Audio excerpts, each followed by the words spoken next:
At 4:10 p.m. on December 5th, 1945, over warm Atlantic waters that shimmered like polished glass, the man leading 5 TBM Avenger torpedo bombers stared at an instrument that betrayed him. Lieutenant Charles C. Taylor, a decorated combat pilot with experience in the Pacific, watched his magnetic compass drift and freeze in a direction that made no sense for the mission he believed he was flying. The movement was subtle, almost negligible, an anomaly so small that another pilot might have dismissed it. But aviation disasters rarely begin with violent failures.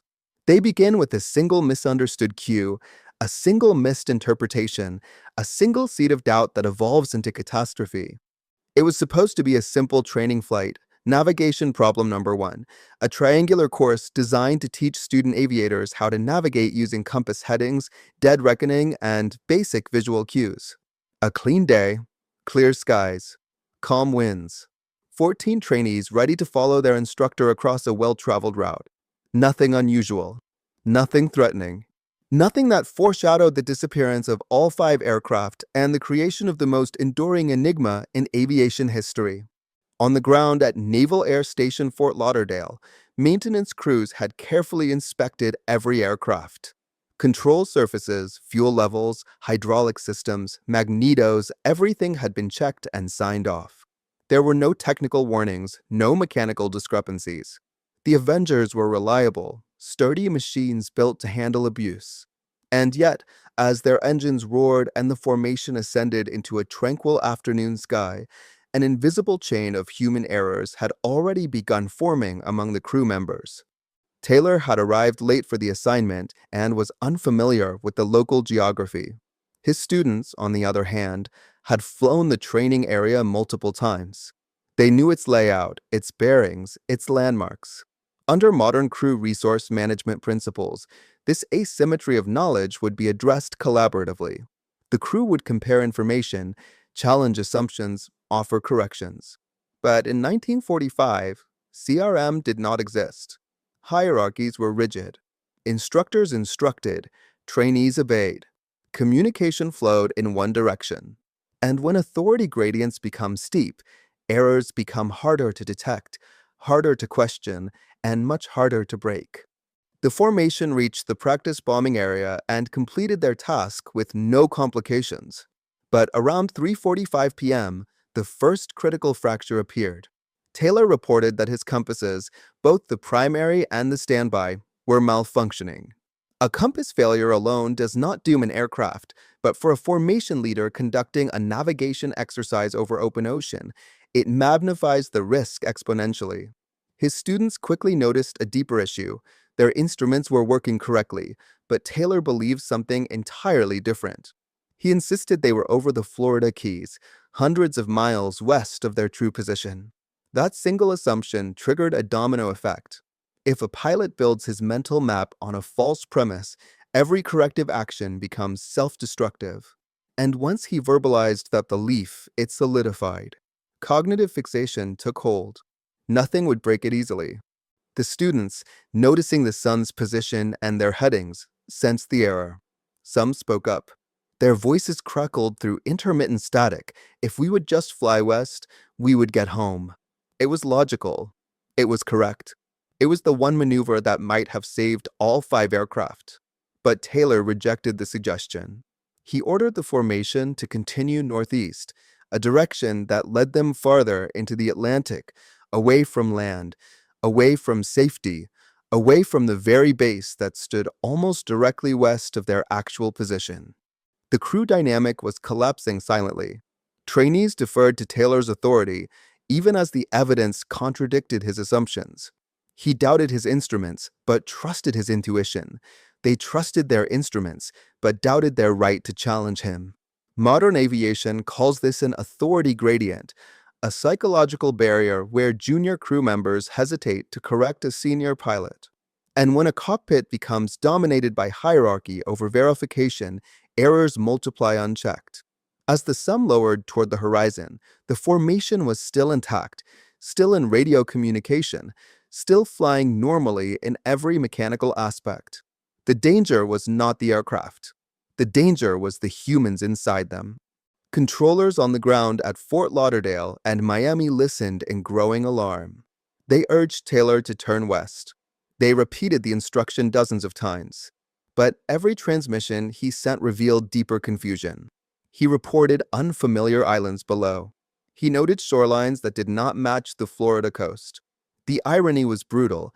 He did see land, likely parts of the Bahamas, but because his mental map was corrupted, he interpreted every landmark through a false lens. Fuel became the next invisible enemy. Each Avenger carried enough for roughly 5 hours of flight under normal power settings. But with every mistaken heading, with every additional mile flown eastward, the window for survival shrank. The sun dipped lower, reducing visibility. The water darkened. Navigational cues faded. And still, the students followed him, maintaining formation discipline even as their internal certainty eroded. Radio logs captured a haunting mixture of confusion and obedience. "We can't tell where we are. Everything is strange." One voice, desperate, almost pleading, "Damn it, if we could just fly west, we'd get home." But the hierarchy held. Taylor ordered the group to remain together and continue searching for what he believed was the Florida Peninsula. He feared that turning west might plunge them deeper into the Gulf of Mexico, an oceanic desert in which rescue would be nearly impossible. Ironically, the decision he made to avoid being lost is precisely what ensured they would be. As twilight consumed the sky, the formation reached its psychological point of no return. They were low on fuel, their navigational error now compounded by darkness. Their trust in each other fragmented. The men were not panicked yet, but their voices betrayed fatigue, mental overload, and a growing recognition that they were drifting into a situation no training brief had prepared them for. The human brain under stress begins to narrow its focus. It clings to familiar beliefs and resists conflicting data. Taylor's fixation, believing they were somewhere near the Keys, became unbreakable. The students' intuition, that Florida was to the west, remained unspoken or ignored. And the clock ticked down toward a point where logic no longer mattered. Eventually, Taylor attempted one last maneuver. He ordered the group to fly due east. The logic, from his perspective, was that they would reach the Atlantic coastline of Florida. In reality, that heading carried them into the expanse of open ocean where fuel depletion would soon determine their fate. Ground stations heard their transmissions weakening, fading, distorting. Weather began to deteriorate slightly, with scattered showers forming over the region. Not enough to bring an aircraft down, but enough to obscure visibility further and degrade radio conditions. The final transmissions captured a cold truth. The men knew they were running out of time. "Hold tight, boys. We'll have to ditch unless land is sighted." One trainee responded, "We can't hold much longer." No modern cockpit voice recorder captured their tones, their breathing, their final seconds. But the radio logs, fragmented, crackling, incomplete, revealed a crew trying to stay disciplined under mounting fear. No screaming, no chaos. Just determination, tension, and the grim professionalism of aviators facing a fading horizon. The last intelligible message from the formation was short, almost calm. "Everything looks wrong. We can't last much longer." Then silence. Each TBM Avenger, heavy and rugged, would have ditched violently in the choppy Atlantic. The aircraft were known to break apart upon impact with water. Even if some crew survived the initial ditching, the dark December sea would have made survival unlikely. And yet, the absence of debris from both the aircraft and the massive rescue plane that followed still fuels speculation nearly 80 years later. 5 aircraft, 14 men, no trace. A mystery born not from supernatural forces, but from distraction, miscommunication, fixation, and the steep authority gradient of an era before cockpit collaboration became a foundation of aviation safety. Darkness settled over the Atlantic like a slow-closing curtain, erasing every remaining visual cue the crews of the Avengers relied on. What had begun as a routine training mission had transformed into a battle against time, perception, and fuel.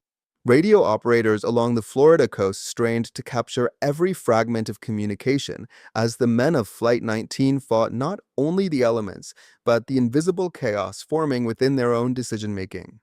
On the ground, The Navy scrambled search and rescue assets. Controllers at Fort Lauderdale and Miami had pieced together enough to know the situation was dire, but critical details were missing. Taylor's insistence that they were over the Keys instead of east of the Bahamas created conflicting positional reports. Some officers believed the formation was drifting over the Gulf. Others believed they were north of the Bahamas. With no radar tracking and no transponders in 1945, the exact position of the five Avengers became a jigsaw puzzle with half the pieces missing. Taylor ordered the formation to climb to conserve fuel. It was a reasonable decision. The TBM Avenger, at altitude, could stretch its endurance by reducing drag and engine power. But climbing had an unintended consequence. It exposed them to worsening weather. Small rain showers dotted the area. Clouds thickened. The sky darkened from blue to gray to near black. The horizon blurred. And with the last of the daylight gone, orientation became reliant entirely on instruments. For the trainees, this deepened a conflict already simmering beneath the surface. Their compasses indicated one reality. Their leader believed another. And without modern CRM principles, their voices, though technically correct, remained secondary. The silence that followed was not peaceful. It was the quiet compression of doubt, discipline, and fatal obedience. Minutes later, the first signs of group fragmentation appeared. One of the trainees, likely convinced of the correct heading, attempted to break formation, only to be called back immediately by Taylor. His authority wasn't malicious, it was fear-driven. Formation discipline was drilled into military aviators to prevent mid-air separation and confusion. But the rigid adherence to formation also prevented logical escape. 5 aircraft would live or die by a single decision. The psychological temperature inside those cockpits must have risen sharply. Aviators trained during wartime were accustomed to stress, but not this kind. Not the slow suffocation of uncertainty. Not the creeping realization that the sky held no answers and the ocean looked identical in every direction. Even experienced pilots can fall victim to lost procedures, a dangerous spiral in which the mind grasps for familiar cues but finds only contradictions. At some point after 6 p.m., Taylor's voice transmitted a devastating instruction. "We'll keep heading northeast until we run out of fuel." It was a sentence that sealed their fate. Heading northeast meant flying away from Florida, away from any possible landfall, away from the one direction, west, that every clue suggested was correct. Unknown to the men above the waves, help was already on the way. A massive PBM Mariner rescue aircraft, carrying 13 crew members, launched from Banana River Naval Air Station. The Mariner, known as a flying gas tank, had a history of vapor-related explosions. Yet it was fast, had long range, and could search vast ocean areas quickly. Its crew expected to locate Flight 19's aircraft within an hour or two. But somewhere over the Atlantic, the Mariner vanished as well. A tanker ship in the area later reported seeing a fireball in the sky, a possible mid-air explosion, yet no debris was ever recovered. 2 disappearances. One night, 27 men gone. Back in the air, Flight 19 continued drifting eastward. Fuel gauges dropped. The aircraft, designed for endurance, now carried an expiration time. The Avengers, when low on fuel, became unforgiving machines. Their heavy radial engines would sputter, then fail. Without power, the aircraft would glide only briefly before the ocean claimed them. The ditching process was notoriously violent. The large ventral bomb bay doors could collapse on impact. Wings could shear off. The cockpit could flood in seconds. As their endurance waned, the final transmissions came through in short, fragmented bursts. Controllers noted exhaustion in their voices. Not panic. Aviators in 1945 had been hardened by war, but resignation.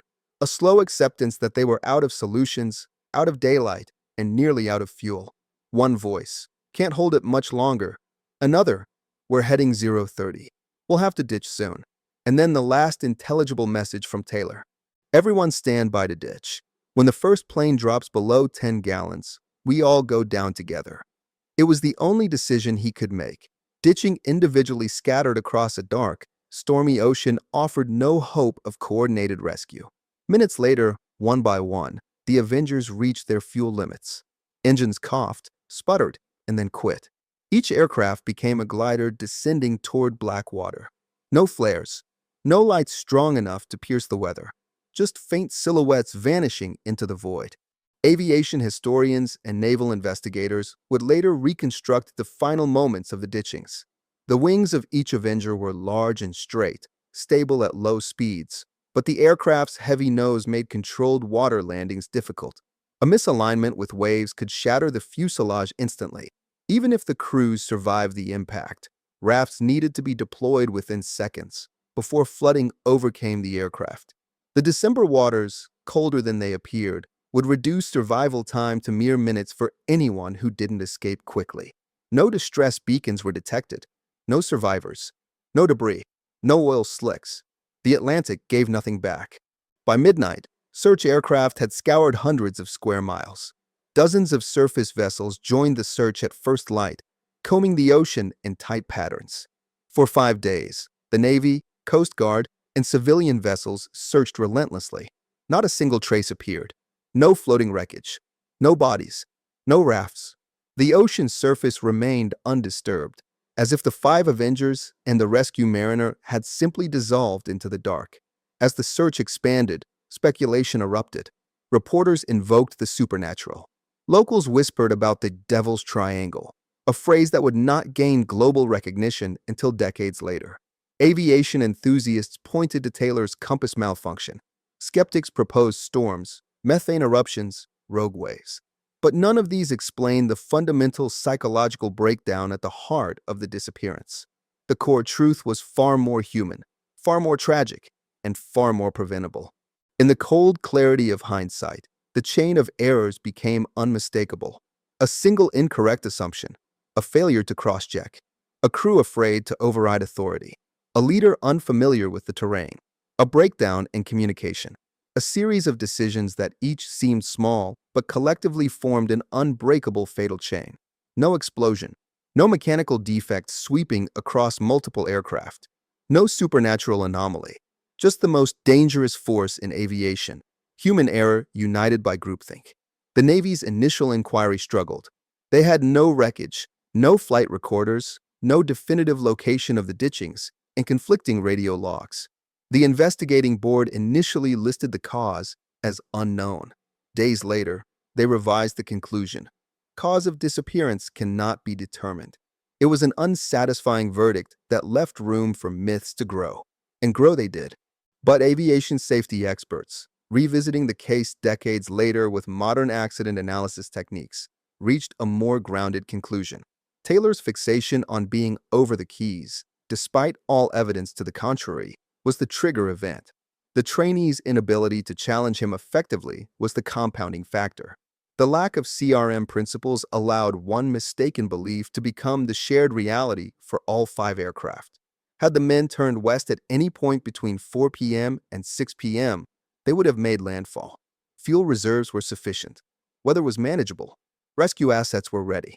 But the power of cognitive drift, authority gradients, and escalating commitment sealed their fate. The tragedy of Flight 19 became a catalyst for future naval aviation training. It highlighted the necessity for collaborative navigation crosschecks, student feedback protocols, and instrument redundancy training. Although not formalized immediately, the seeds of CRM, cockpit resource management, would eventually draw from cases like this to reshape aviation culture permanently. Still, even with modern tools, GPS, radar, and advanced training, pilots today study Flight 19 for a sobering reminder. The ocean is vast, the mind is fallible, and a confident pilot can be wrong with absolute conviction. And sometimes, being wrong by just a few degrees is all it takes for the sky to swallow a flight whole. Dawn broke over the Atlantic on December 6, 1945, revealing a search grid that stretched beyond the horizon.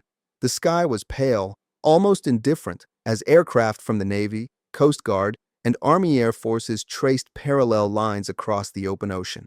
Ships churned through swells that rose and fell like slow, heavy breathing. For the men on the search vessels, the ocean felt unnaturally empty, as though it had swallowed the night whole and refused to return what it had taken. The first day of searching yielded nothing. Not a scrap of aluminum, not a torn life vest, not a single drop of floating fuel.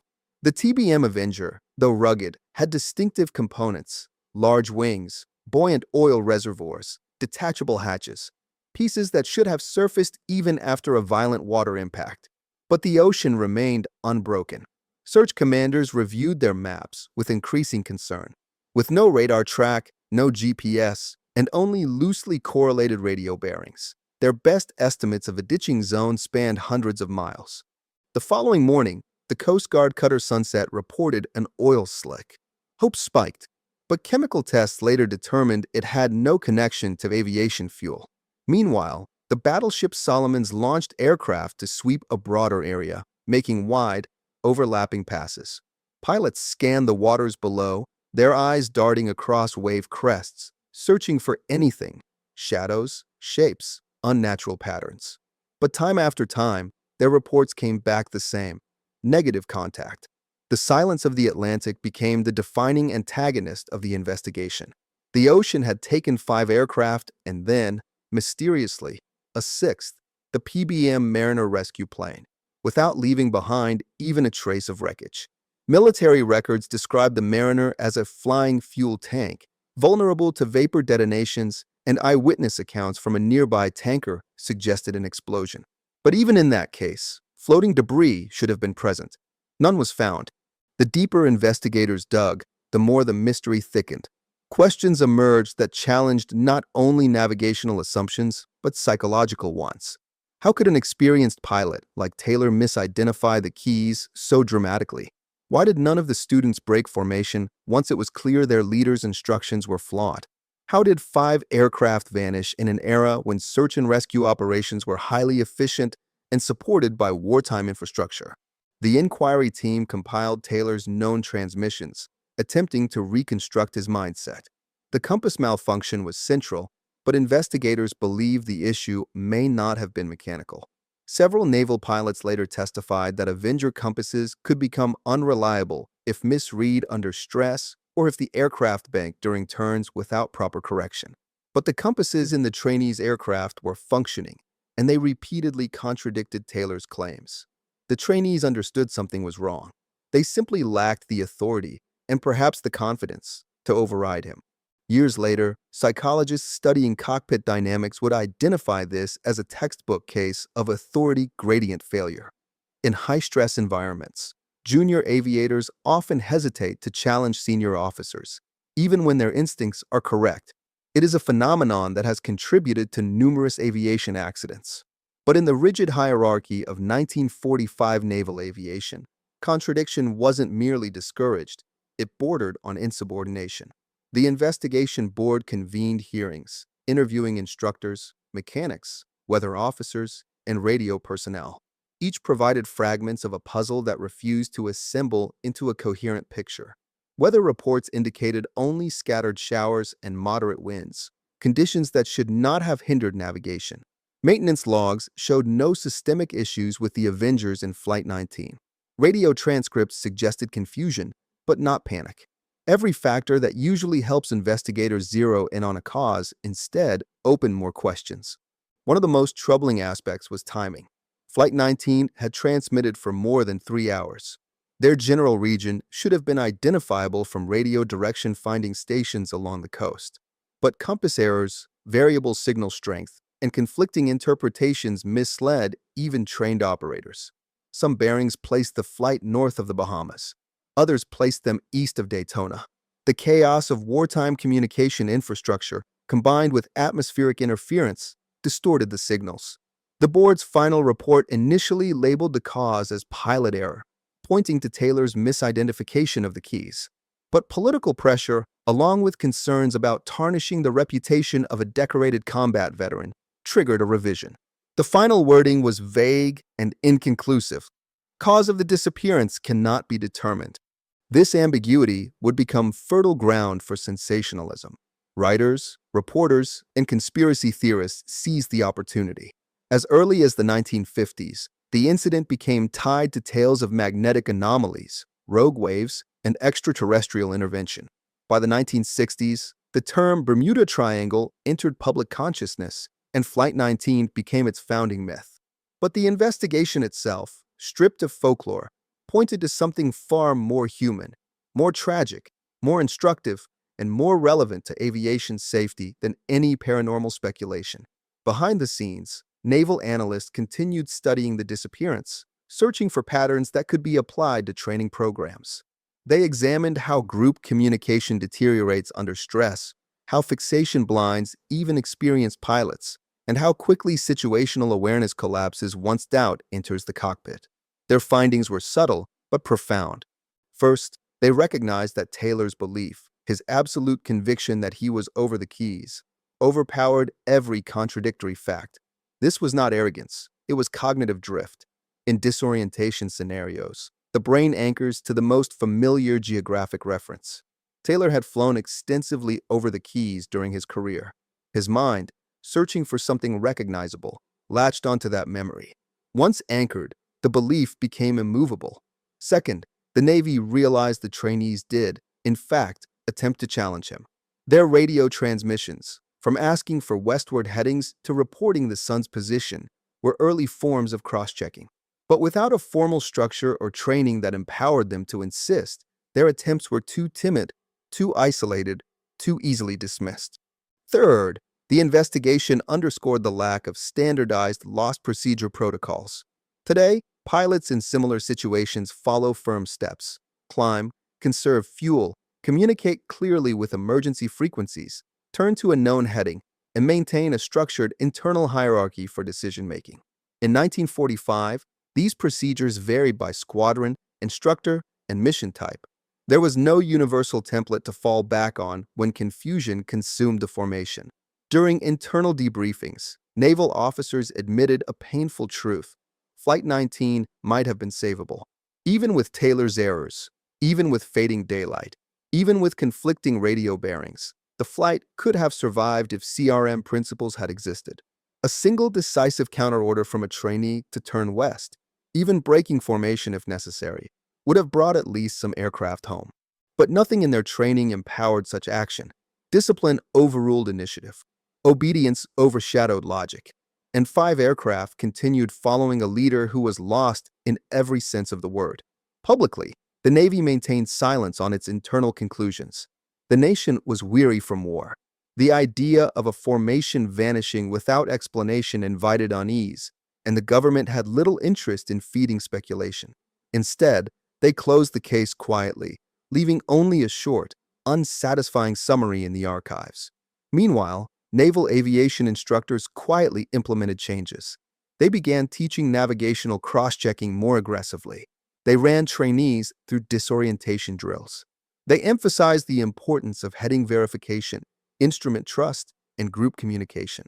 None of these reforms were formalized into policy. Not yet, but the cultural shift had begun.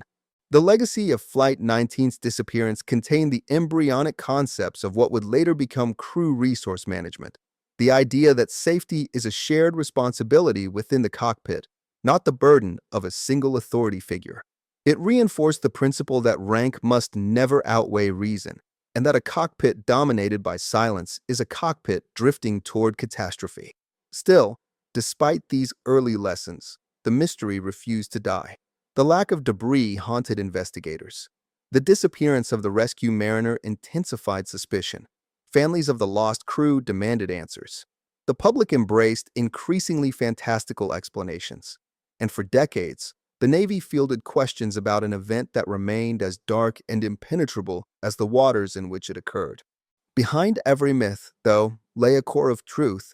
Flight 19 was undone not by the supernatural, but by the human mind under pressure, by the quiet erosion of situational awareness, the paralysis inflicted by doubt, and the dangerous power of unchallenged authority. Those lessons would eventually transform aviation. But before those changes took hold, the disappearance remained an open wound, a reminder that even the most routine flight can descend into tragedy if the crew loses harmony, communication, and shared control. And the Atlantic, silent and still, kept its secrets. In the weeks that followed the disappearance, the Navy faced a mounting pressure that extended far beyond the usual scope of military investigations. Something about Flight 19 struck a nerve with the public. It wasn't simply the loss of 5 aircraft. It wasn't even the disappearance of a rescue crew sent to save them. It was the vacuum, an absence so complete, so precise, that it felt unnatural. The ocean had swallowed 27 men and left nothing in return, not even a fragment of aluminum glinting on the surface. Families of the pilots and trainees gathered at bases across Florida, seeking answers that investigators could not give.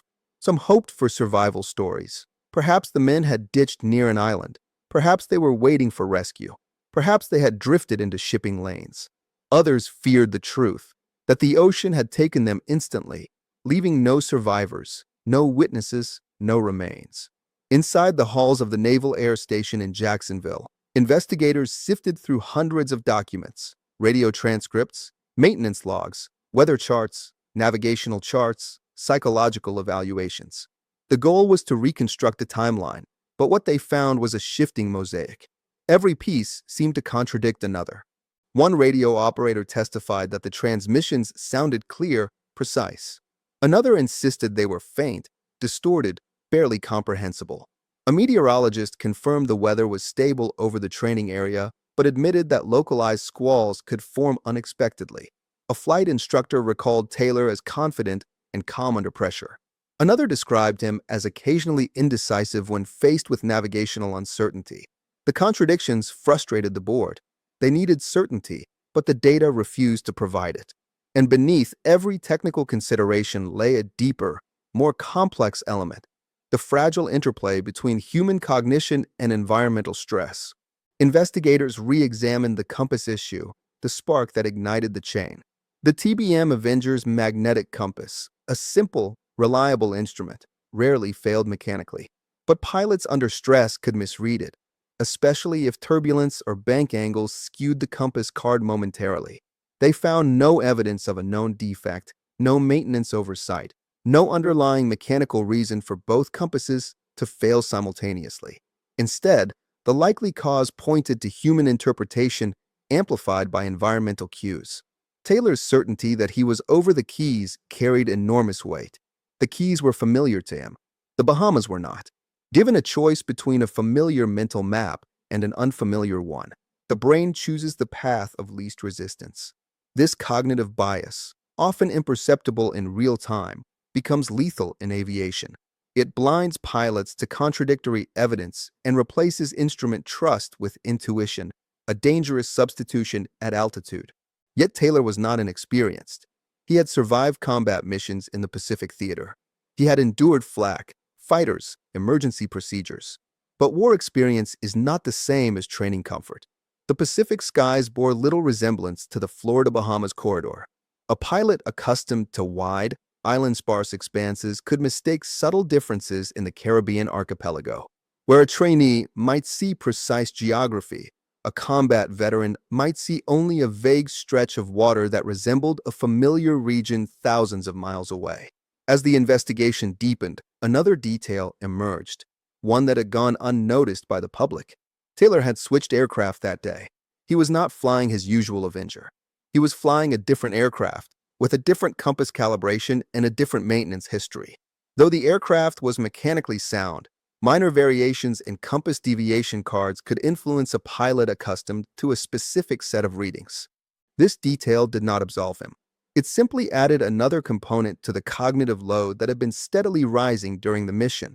But the most haunting element of the investigation wasn't physical. It was psychological. Transcripts revealed the gradual erosion of group confidence. The students tried to intervene, but each attempt was soft, hesitant, easily overridden. They reported their compass readings. They questioned headings. They referenced the position of the sun, but the authority gradient was too steep. Taylor didn't ignore them out of arrogance. He ignored them because the flight culture of the era demanded he do so. In modern terms, Flight 19 suffered a catastrophic CRM breakdown, a collapse in shared situational awareness. No pilot acted irrationally. No one panicked. No one made decisions reckless by the standards of the time. Instead, they adhered to doctrine, military discipline, and unspoken hierarchy. 5 aircraft flew deeper into the Atlantic not because they wanted to, but because their training had conditioned them to trust leadership even when leadership was uncertain. As investigators recognized this uncomfortable truth, They faced a dilemma. How could they codify a lesson that contradicted the very structure of military aviation at the time? How could they explain that the loss occurred not because a pilot disobeyed protocol, but because the trainees obeyed too much? Their solution was caution. The final report, intentionally restrained, stated that navigation errors and disorientation were likely contributors. It refrained from placing blame directly on Taylor. It refrained from criticizing the trainees. It refrained from mentioning the growing internal consensus that CRM failure had been central to the tragedy. But behind closed doors, naval commanders began examining training doctrine. They realized that a single leader cockpit, efficient in combat, could be crippling in training environments. They saw the danger of creating scenarios where trainees felt powerless to intervene. They acknowledged that navigation training needed standardization, that lost procedures needed clarity, and that group communication needed structure. The disappearance also revealed flaws in search and rescue coordination. Radio direction finding stations had given contradictory bearings, costing precious hours. Weather data from distant stations was not shared efficiently. Search grids were designed reactively, based on assumptions rather than robust data. These oversights inspired early versions of coordinated rescue protocols that would later become standard across naval aviation. Meanwhile, the press continued feeding the public's appetite for mystery. Newspapers printed dramatic headlines, planes vanish without a trace, and columnists speculated about magnetic anomalies, reverse winds, or even sea monsters. The Navy, reluctant to contradict the press or invite public scrutiny, allowed speculation to flourish. And the legend of the Bermuda Triangle began to germinate. But the truth, buried deep in the investigation documents, was anything but supernatural. It was a case study in how distraction fractures cognitive stability. Taylor became consumed by his compass issue, the distraction that pulled attention away from cross-referencing, away from student input, away from the sun's position, away from the larger navigational picture. The compass fixation became tunnel vision. Tunnel vision became misidentification. Misidentification became miscommunication. And the miscommunication became fatal obedience. Even the Mariner's disappearance had a grounded explanation. Records indicated that the PBM's vapor control systems were prone to leakage. Of all World War II-era aircraft, the Mariner had one of the highest rates of in-flight fuel vapor ignition.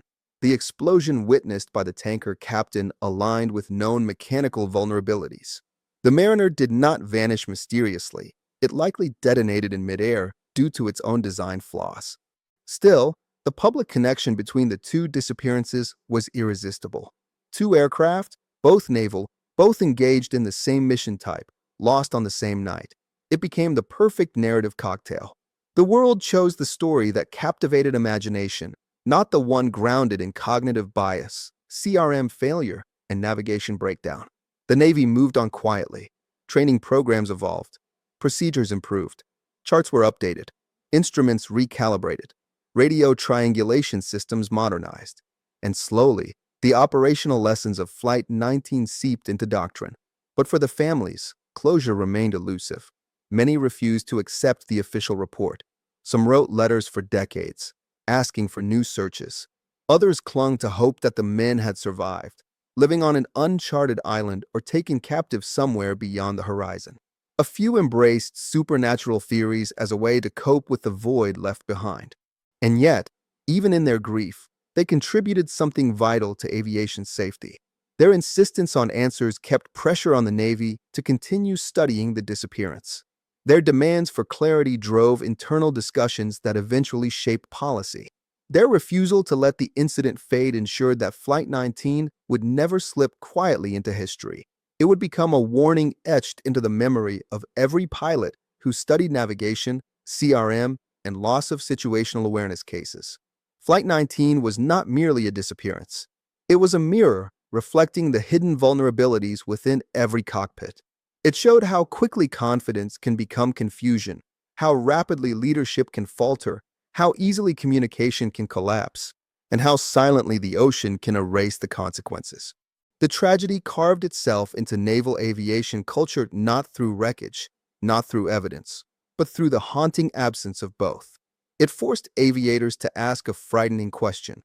If a well-trained formation could vanish in clear weather on a routine mission, what unseen forces, human, not supernatural, might threaten other flights? And as decades passed, that question would fuel a transformation that reshaped the future of flight.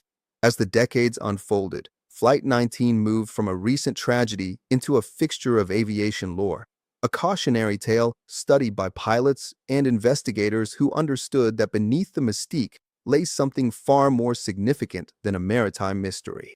It represented the silent architecture of disaster, the subtle interplay of human limitations, cognitive pressure, communication failure, and outdated protocols that, together, proved more dangerous than any mechanical malfunction. Naval aviation had evolved dramatically since 1945, and yet Flight 19 remained a persistent case study. Investigators revisiting the incident in the 1960s and 1970s attempted to reinterpret its clues using more modern frameworks. Radar tracking had improved. Navigation technology had advanced. CRM principles had begun to take shape. But the disappearance still lacked the tangible foundation, the wreckage, needed to close the case definitively. Even without physical evidence, analysts recognized patterns that mirrored later accidents. They saw the faint outlines of what modern safety experts call the human factors web, a network of cognitive vulnerabilities that remain universal in aviation. Taylor's fixation on a false assumption echoed similar errors in later disasters, from Eastern Airlines Flight 401, where distraction over a landing gear indicator led to a gradual loss of situational awareness, to Air France 447, where confusion over instrumentation caused a cascade of misinterpretations. These parallels reaffirmed the uncomfortable truth embedded in Flight 19's timeline. Pilots are not only navigating the sky, they are navigating their own perception of reality, and that perception can fracture without warning. As CRM matured into formal doctrine in the 1980s, instructors used the case of Flight 19 to highlight the necessity of flat authority structures inside the cockpit. They emphasized that rank never outweighs reason, that instruments deserve primacy over intuition, and that any crew member, no matter how junior, has the responsibility to challenge a decision that appears unsound. The silent questioning and hesitant corrections made by the trainees during Flight 19 became a stark illustration of what happens when such interventions fail to take hold. In parallel, advancements in avionics transformed the landscape of navigation. The arrival of LORAN, then INS, then GPS, gradually removed the guesswork that once dominated oceanic flight. Modern pilots, crossing oceans at night or over vast stretches of uninhabited territory, benefit from layers of redundancy that would have seemed like science fiction in 1945. And yet, the lessons of Flight 19 endure because technology, no matter how advanced, cannot replace disciplined decision-making or crew synergy. In the 1990s, renewed efforts to locate the wreckage emerged, driven by improvements in underwater imaging technology. Side-scan sonar, magnetometers, and remotely operated vehicles offered the possibility of finding what radar-less rescuers in 1945 could not. The Navy, civilian explorers, and aviation archaeologists coordinated multiple expeditions across sectors of the Atlantic suspected to be within the possible ditching zones. But each expedition ended the same way, with sonar prints of coral formations, geological features that mimicked fuselage shapes, and unidentified anomalies that yielded nothing upon closer inspection. In one search, investigators discovered the wreckage of several World War II-era aircraft, including Avengers, but none matched the serial numbers of Flight 19. These discoveries only deepened the mystery. The ocean floor was littered with remnants of wartime training casualties, but none aligned with the 5 missing aircraft that had captivated the world. This absence became a kind of negative evidence, a void that suggested the planes lay deeper or farther than any searchers had dared to look. The search for the PBM Mariner rescue aircraft was equally unproductive. Despite eyewitness testimony of an explosion, no debris field, oil slick, or identifiable metal surfaced. Some analysts proposed that the explosion had been catastrophic enough to fragment the aircraft into pieces too small to remain afloat.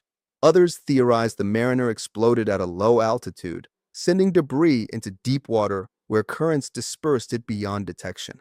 Whatever the explanation, It reinforced the harsh truth about the ocean. Even large machines can vanish without acknowledgement.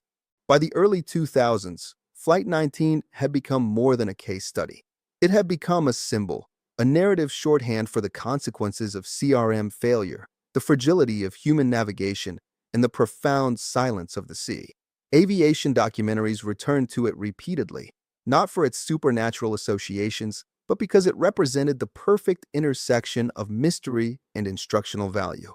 Every retelling brought forth new interpretations, new analyses, new layers of insight into how disasters form silently long before the final act.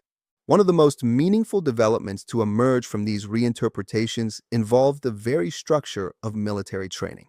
Naval aviation began embedding collaborative decision-making into training missions. Trainees were encouraged to speak, to object, to double-check. Commanders began fostering a culture where questioning and instruction was not a challenge to authority, but a safeguard for the mission. The psychological shackles that had bound the trainees of Flight 19 slowly dissolved as new generations of aviators internalized CRM principles. Even today, pilots, military and civilian, study scenarios where multiple aircraft become disoriented, experiencing what experts call group spatial illusion. Flight 19 exemplifies this phenomenon perfectly. A formation leader misidentifies a location. The students recognize inconsistencies, but the authority structure prevents recalibration. The result is a collective drift into hazard, each pilot reinforcing the wrong conclusion because no structural mechanism exists to challenge it effectively. From a safety perspective, this is the heart of Flight 19's legacy. Accidents rarely result from a single catastrophic event. They arise from a chain, a series of small missteps, misinterpretations, and missed opportunities that interlock into something irreversible. Today, flight crews are trained to identify when that chain begins forming, to break it early, and to prevent escalation. But in 1945, those conceptual frameworks had not yet been born. Aviation psychologists analyzing the tapes and transcripts decades later reached a powerful consensus. The students of Flight 19 had the right information. They had the correct headings. They understood the sun's position. They interpreted the clouds and islands accurately. But without a system that empowered them to challenge the instructor's conviction, their knowledge remained dormant. And knowledge unspoken is indistinguishable from ignorance. This realization reshaped the philosophy of cockpit communication. It shifted training from obedience to collaboration, from hierarchy to shared vigilance. Every pilot today, whether flying a fighter jet, a commercial airliner, or a training aircraft, carries the legacy of that shift. For families of the lost, these safety advancements offered bittersweet consolation. Their sons, husbands, and brothers had not died in vain. Their disappearance had forced aviation to confront its blind spots, to acknowledge the psychological dynamics that could be as deadly as mechanical failure, and to build protocols that prevent such dynamics from recurring. But grief is not soothed by analysis. Many families held on to hope long after the Navy closed the case. Some believed the planes lay undiscovered in a deep trench. Others suspected that currents scattered the wreckage into unsearchable regions. A few turned to superstition or folklore. But no theory, no matter how imaginative, could overshadow the quiet, human reality at the core of the tragedy. In the final analysis, Flight 19's disappearance remains unsolved not because the cause is unknown, but because the evidence lies beyond reach.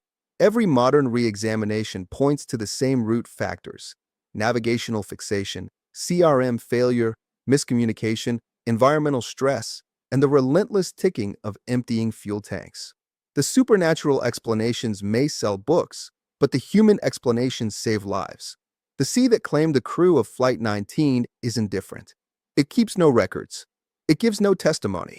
It protects its dead with unbroken silence. But aviation remembers them. Every CRM manual, every training simulation, every navigation drill echoes the lessons etched into that December night. And so the story endures, not as a myth, but as a monument, a reminder that even the most experienced pilot can be led astray by a single faulty assumption, a warning that silence in the cockpit is a dangerous sound, a testament that aviation's greatest vulnerabilities are often invisible, arising from within the crew itself rather than the skies around them. Today, Flight 19 stands as a symbol of evolution.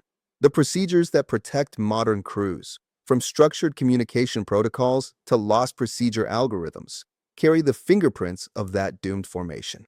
And every pilot who crosses oceans owes a debt to the voices that faded into static on December 5th, 1945.